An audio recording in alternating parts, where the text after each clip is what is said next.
Assalamualaikum warahmatullahi wabarakatuh, saudaraku dimanapun berada. Hari ini alhamdulillah ya saya berkunjung ke pondok ikan bakar Bang Edi ya, yang berada di kawasan Gece Inem. Dan alhamdulillah kami mau santap dulu ya ikan rambu ya. Ini beliau ya, pemilik Bang Edi ya, ikan bakar Bang Edi ya. Alhamdulillah hari ini kita puasa sunnah Senin ya, mudah-mudahan keberkahan menyertai kita semuanya.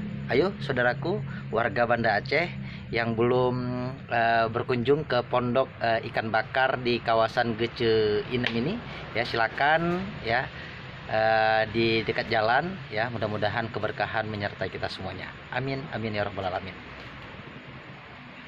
Oke, Bang Edi mungkin ada sedikit komentarnya. Ya, mungkin. Kami menunggu teman-teman yang semua yang ada di Banda Aceh untuk bisa mencicipi ikan bakar Bang Edi. Oke, baik. Selamat untuk semuanya. Untuk kami tunggu kehadiran. Oke, baik. Terima kasih.